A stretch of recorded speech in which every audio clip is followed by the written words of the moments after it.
All right, man, another day and another set of free picks for y'all.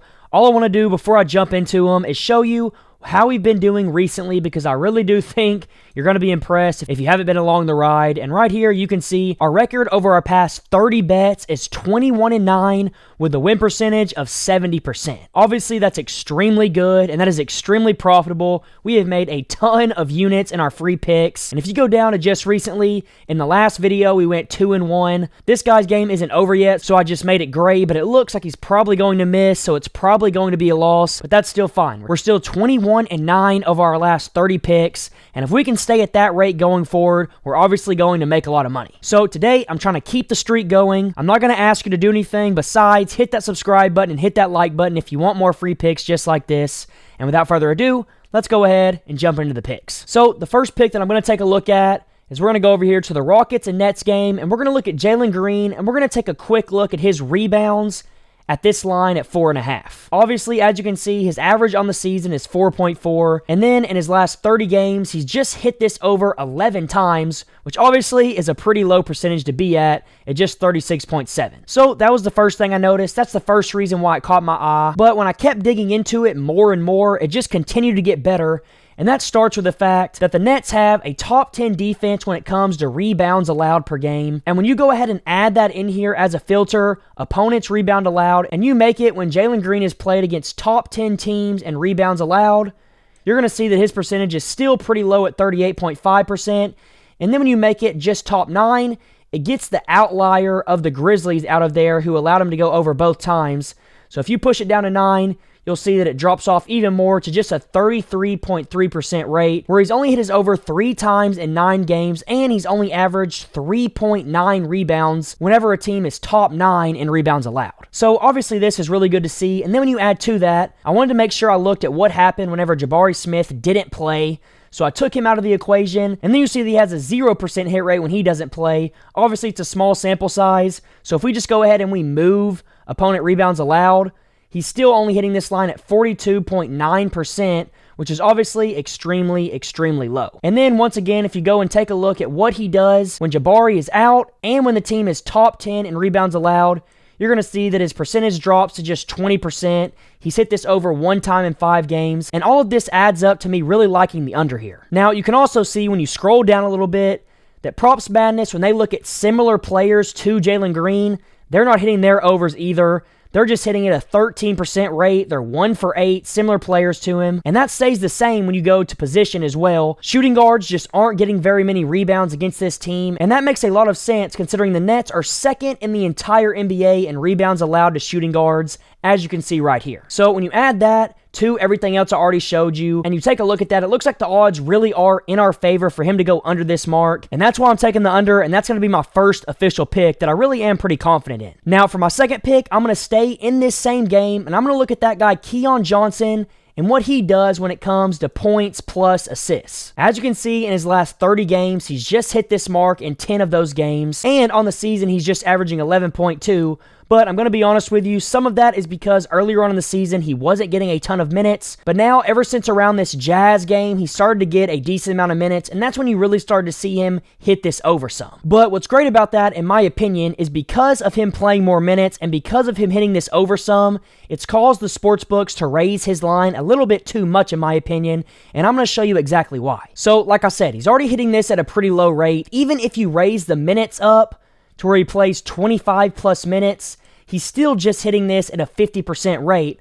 But what I really want to show you is that when we look at who he's playing, of course, it's the Rockets. You're going to see that the Rockets have the 4th ranked defensive rating in the NBA, and they also are 2nd in the entire NBA in assists allowed. And when you add those two filters here, what you're going to see happen is pretty crazy. So we're going to take it to when only he has played against top 10 rated defenses, and he hasn't hit this over 1 time all season long. And that is a really good thing to look at. And the same thing goes for when he plays a top-rated team in assists allowed, because when you raise it to when he's only played a top 10 team here, he once again is at completely 0% out of 18 games when you look at defensive rating and 19 games when you look at assists allowed. And that is why I like this pick so much. It's not like he's hitting at a 30% rate and it could happen. He hasn't done it 1 time all year long, and that's even when he's playing a lot of minutes. You can raise the minimum minutes up all you want, and he still hasn't gone over this mark, and that's why I like this pick so much. This, just like the last pick, I'm extremely confident in. Go smash this under before they lower the line to 15.5 or 14.5. And what I also love about it is, as you can see right here, both of these sports books have it favored towards the over, so I think you're getting good value here going and taking the under. Now, even though I told you all that and it was really convincing, what will make this even more convincing for you if you're not there yet is that also the Rockets are just a terrible matchup for him in general, due to the fact that when you look at what he does best, he's a spot-up shooter. That's where he scores the majority of his points.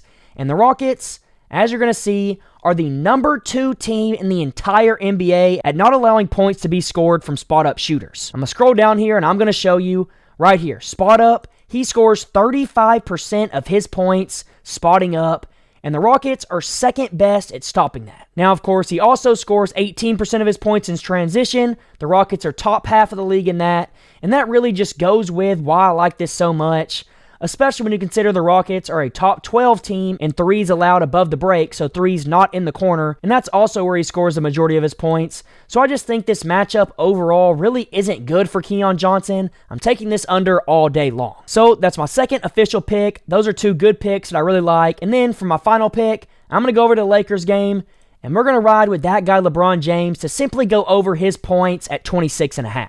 I know he's averaging just 23.8 on the season, and he's only hit this over 11 times out of his last 30 games. But when you add a simple filter that Anthony Davis isn't going to be playing, you see that these numbers change drastically. The graph is at 32.5, so when Anthony Davis isn't playing, LeBron is scoring over 30 points, and his hit rate is obviously 75%. Now, as you can see, he didn't hit the last time Anthony Davis played against the Wizards, but that's simply because they won by 38. He had 24 points in the third quarter, but they took him out and he never came back in. And this game is just not going to be a blowout. It might be a blowout towards the end in the Knicks' favor, but as far as the Lakers blowing the Knicks out, that simply just is not going to happen. And as long as this game can stay within 20 points, LeBron is going to stay in the game. And as you can see right here, he lost against the Grizzlies by 17, but still managed to put up 39 points, and I think that's pretty similar to what we're going to see happen against the Knicks. He knows that he has to take over when AD isn't there. He knows he has to do more, so I really do love taking this over right here. Now, what I'm sure some of y'all will think is that obviously this is a small sample size. It's not too good to go off a sample size this small. You're not sure if he's going to be able to replicate these results over a long horizon, so I'm going to give you a little bit more to go with. On top of Anthony Davis not playing, the Knicks really just aren't that good of a matchup to guard LeBron James, and that's shown by the fact that obviously similar players are hitting at a 55% rate. And then also, when you scroll down here, you're going to see that LeBron scores 21% of his points in transition. The Knicks are 17th in allowing that, and he scores 17% of his points as a pick-and-roll ball handler, and the Knicks are obviously not very good in that area either. And then just to top everything off, if you want to head over here and take a look at this, what I really like is that LeBron James against the Knicks, what you're going to see is that when Knicks play small forwards, they allow the 28th most points in the NBA to that position, and that just goes along with everything else I already showed you about it being a good matchup for LeBron. So not only is AD not playing, which makes LeBron have to take over, but also it's a good matchup, so I think he cruises over this over. I really do think he's probably going to score 30-ish points in this game, and that would obviously cash us out and hopefully make us a lot of money. So that's my 3 picks. I gave a lot of good reasonings for them. If you like my free picks, you like the research that I do on them, feel free to hit that subscribe button. That's all I ask for. Let's try to get this video to 10 likes as well if we can. And with that being said, let's all go print some money.